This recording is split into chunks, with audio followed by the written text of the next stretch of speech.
Fala galera, sou Luiz Felipe Ramos e seja bem-vindo a mais um Análise High Speed. E no programa de hoje você vai ver Fórmula 1, WEC, IMSA, Trans Am, Copa Truck, HB20, GT e Sprint Race, final da SRX e muito mais. Então já sabe, se inscreve aqui no canal, curta, compartilhe e comente, ative o sininho para receber nossas notificações e clique em Seja Membro para se associar ao portal High Speed Brasil. A Fórmula 1 chegou a mais uma etapa em 2021 no seu berço. Estou falando de Silverstone, palco da primeiríssima corrida no longínquo ano de 1950. E a prova, a exemplo do que foi a primeira da história, também marcou uma nova, digamos, experiência para a principal categoria do esporte a motor. Houve uma corrida sprint no sábado, com 1/3 das voltas da corrida do domingo, a fim de definir o grid de largada para a corrida do domingo. Essa Sprint Race, como ficou chamada, não confundir, claro, com a nossa GT Sprint Race, muito importante. Ela definiu o grid de largada, como eu falei, da prova do domingo e será testada em outras oportunidades. Além de Silverstone, teremos também em Monza e em São Paulo. O ganhador foi Max Verstappen, tendo Lewis Hamilton em segundo e Bottas em terceiro. Na corrida do domingo, o pau comeu solto. Logo na largada, Verstappen despontou na liderança, sendo caçado por Lewis Hamilton. E logo na segunda volta os dois se enroscaram e com isso Max Verstappen bateu no muro. A força G, que foi estimada em 51 G, foi tão intensa que dessa forma a prova foi obrigada a ter uma bandeira vermelha. Logo após, houve a relargada e Lewis Hamilton deitou e rolou sobre Silverstone. Estava correndo em casa, então não é preciso dizer que o britânico estava inspirado. Mas não vá pensar que a vitória foi fácil, muito pelo contrário. Ao longo da corrida, travou duelos principalmente com a Ferrari, tanto do Sainz quanto o Charles Leclerc. Destaque para o Sainz, que vinha bem, brigava pelo top 3, mas acabou aí tendo um problema nos pits que solapou a corrida. Melhor para Valtteri Bottas, que foi crescendo de produção até chegar no top 3. E dessa forma, a gente podia apostar até mesmo que o Bottas iria galgar um segundo ou sonhando alto até a vitória. Mas a disputa pelo lugar mais alto do pódio estava sem dúvidas entre o Lewis Hamilton e o Charles Leclerc. E a uma volta do fim, Hamilton passou Leclerc e conquistou aí mais uma vitória em 2021 para colocar fogo nessa temporada que, sem dúvidas, está sendo a melhor aí dos últimos anos. Leclerc foi o segundo e Bottas o terceiro. A próxima prova será no próximo dia 1º de agosto em Hungaroring, na Hungria. A WEC chegou aí para mais uma etapa em 2021 de maneira inaugural, vamos dizer assim. Estou falando de Monza, que depois de 18 anos voltou a receber uma prova de endurance a nível mundial. E a etapa de Monza, ela também serviu como um teste de luxo para a edição 2021 das 24 horas de Le Mans, que deverá ocorrer nos dias 21 e 22 de agosto. Por ser em Monza, não é preciso dizer que o público, ainda que reduzido, porque a Itália ainda enfrenta diversas restrições sanitárias por conta da pandemia, estava apoiando incessantemente a Ferrari. E não é para menos, tivemos aí nada mais, nada menos do que 10 Ferraris inscritas na prova. E elas fizeram bonito na medida do possível, é claro. A prova foi cheia de emoção, com muita gente se tocando, muitas disputas e vários X, principalmente nos GTs. Mas também tivemos aí várias surpresas. Por exemplo, que é o Toyota número 7 do Mike Conway, José Maria Petito Lopes e Kazuki Nakajima fez a pole position, mas logo foi ultrapassado pelo Toyota número 8 de Brandon Hartley, Kamui Kobayashi e Sebastian Buemi. E ambos se revezaram na liderança da prova durante muito tempo. Vale lembrar que o número 8 é o líder da geral no campeonato. E se encaminhava para a terceira vitória consecutiva, até que o Toyota apresentou um problema de freios e com isso foi obrigado a parar nos pits. Essa paragem custou muito à equipe, porque o problema não foi 100% resolvido. Ao longo da prova, o Toyota acabou enfrentando várias vezes esse problema, acabou perdendo velocidade em muitas ocasiões e com isso figurou em último na geral. Melhor para o número 7, que revezou a liderança com o Alpine do Mathieu Vaxivière, do André Negrão e o Nico Lapierre. Quem surpreendeu também foi o outro carro da Glickenhaus, que não fez uma boa prova em Portimão, justamente por ser shakedown, e a Glickenhaus trouxe mais um carro para Monza. E o Romain Dumas, Richard Westbrook e Franck Maillet fizeram muito bonito. O mesmo não se pode dizer do Aston da TF Sport, pilotado pelo Felipe Fraga, Ben Keating e o Frank Pereira, porque eles haviam feito a pole position na GT1 e haviam estado boa parte da prova na liderança da categoria. Até que houve um estouro de pneu que danificou severamente o carro, danificou a suspensão, para-choque, farol, e com isso a equipe perdeu muito tempo nos pits e teve a corrida irremediavelmente prejudicada. Sendo assim, na GT1, as esperanças brasileiras ficaram a cargo do Marquinhos Gomes, do Augusto Farfus e do Paul Dalla que, embora não chegassem a liderar, fizeram uma lindíssima corrida brigando pelas primeiras colocações. Já o Daniel Serra, que dividiu a Ferrari na GTE Pro com o Miguel Molina, fez uma corrida discreta, sempre brigando no máximo pelo terceiro lugar e não mais que isso.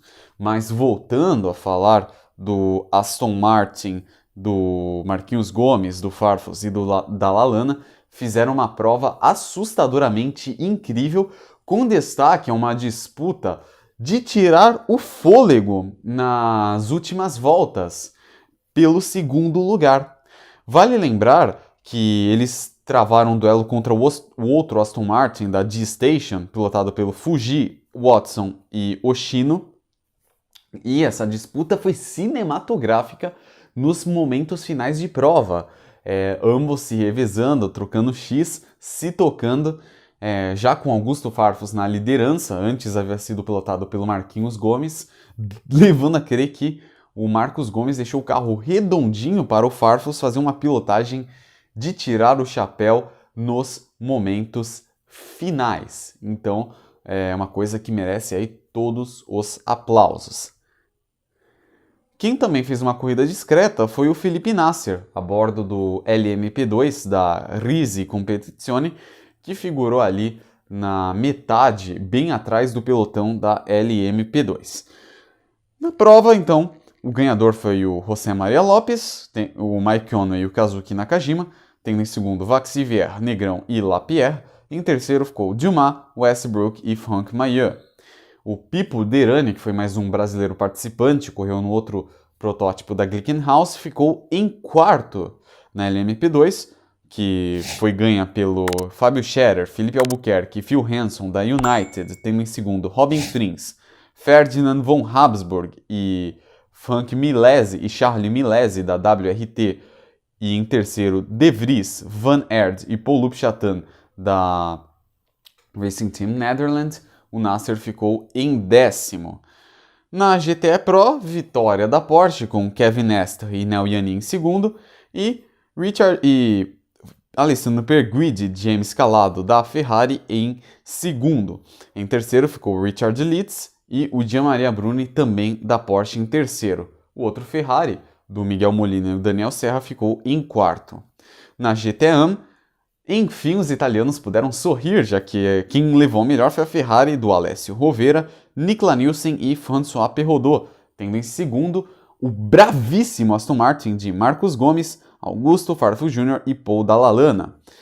Watson, Fuji e Oshino da D-Station ficaram em terceiro, também de Aston Martin, e o Felipe Fraga, que, como eu falei há pouco, teve esses problemas ao longo da prova, finalizou em 22º.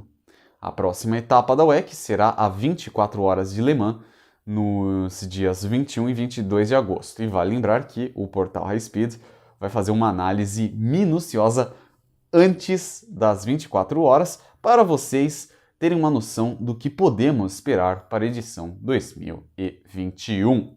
A IMSA deu um descanso da Trans Am, teve mais uma prova alucinante, disputada em Brainerd, no estado americano do Connecticut. A prova marcou o retorno da pista à categoria, além de ser também uma homenagem ao Jed Coultham, que é o ex-dono foi durante muito tempo dono da pista e que faleceu recentemente. Na categoria TA2, Rafa Matos fez a pole position. E tal como foi seu desempenho no treino classificatório, o mesmo pode-se dizer da corrida. Fez uma prova de tirar o fôlego, liderando de ponta a ponta.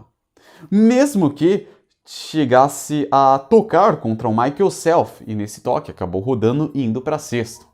Mas o bravo Matos escalou o pelotão, costurou todo mundo e se recuperou, retomando a ponta nos instantes finais, com direito a um duelo insano, para dizer o mínimo, contra o Mike Skin.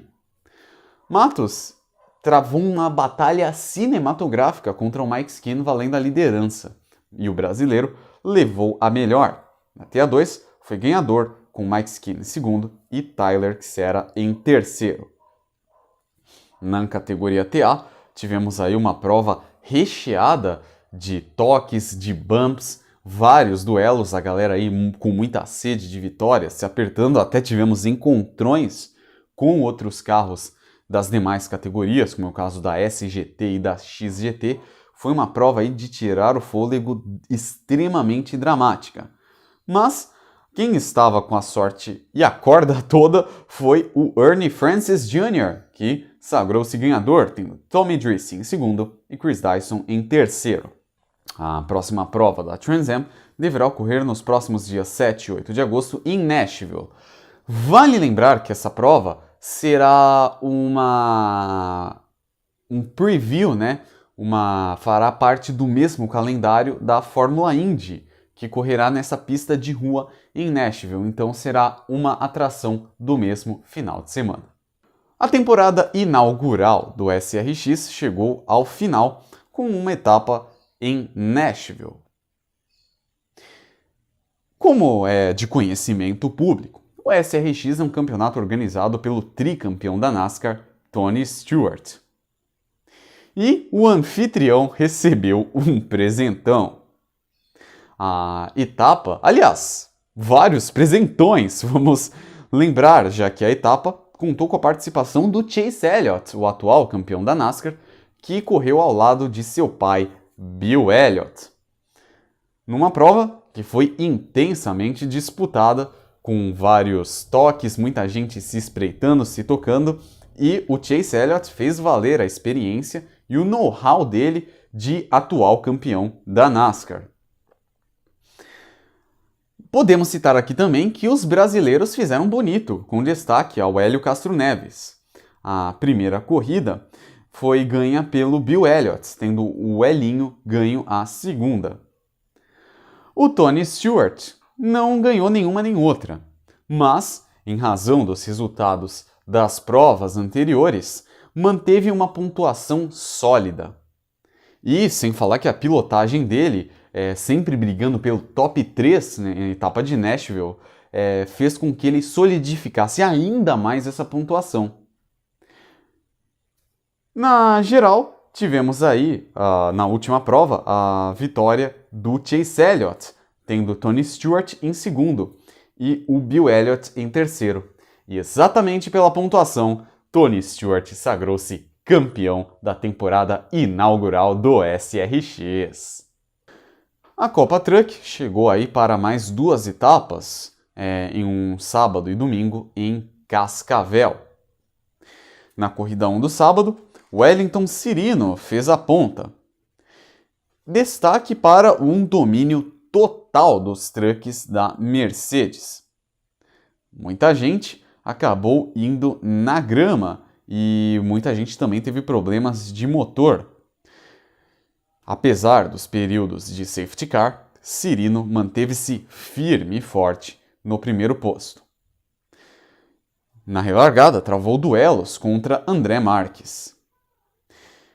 No entanto, um acidente envolvendo Débora Rodrigues fez com que a prova terminasse em amarela e finalizando assim com a vitória de André Marques, tendo Wellington Cirino em segundo e Danilo Dirani em terceiro. Na corrida 2, a galera estava mais controlada, então tivemos aí poucos atritos. Mas Danilo Dirani estava inspirado e atacando. Destaque para algumas cenas insólitas, vamos dizer assim, como foi o caso da porta aberta de Felipe Toso. André Marques foi do céu ao inferno nessa segunda corrida, visto que acabou tomando aí uma punição, e Dirani travou duelos contra Giafone. Giafone, que não havia feito uma boa corrida 1, fez um desempenho de redenção nessa corrida 2, e Dirani foi o ganhador da mesma, tendo Giafone em segundo e Beto Monteiro em terceiro. No domingo, Dirani estava inspirado e Roberval Andrade estava no ataque. O excesso de óleo da pista provocou aí algumas entradas de safety car e incêndios também. Muitos toques e duelos assustadores no bacião. Marques, a exemplo do que fizera no dia anterior, deitou e rolou e sagrou-se ganhador, tendo Wellington Cirino em segundo e Beto Monteiro em terceiro. E os resultados, vale ressaltar aqui, do sábado praticamente se repetiram no domingo, visto que na corrida 2 do domingo, embora o Felipe Giafone estivesse inspirado, recebeu muitos ataques aí do Roberval Andrade. E sem dúvidas o principal destaque da prova do domingo foi a redenção aí do Leandro Totti, que não participou das últimas provas e fez aí um desempenho digno de quem tem experiência, de quem é do ramo. Travou duelos pela liderança da corrida contra o Danilo Dirani. Mas o dia mesmo estava para Danilo Dirani, que se sagrou ganhador, tendo Leandro Totti em segundo e Roberval Andrade em terceiro. Sendo assim, agora o campeonato está mais embolado e vai pegar fogo no próximo dia 15 de agosto em Tarumã. Cascavel foi o palco de mais uma etapa da Copa HB20, que, vale lembrar, faz parte aí do mesmo cronograma da Copa Truck. Tivemos provas interessantes aí em Cascavel, a começar pelo duelo entre o Rafa Abate e o Alberto Catucci.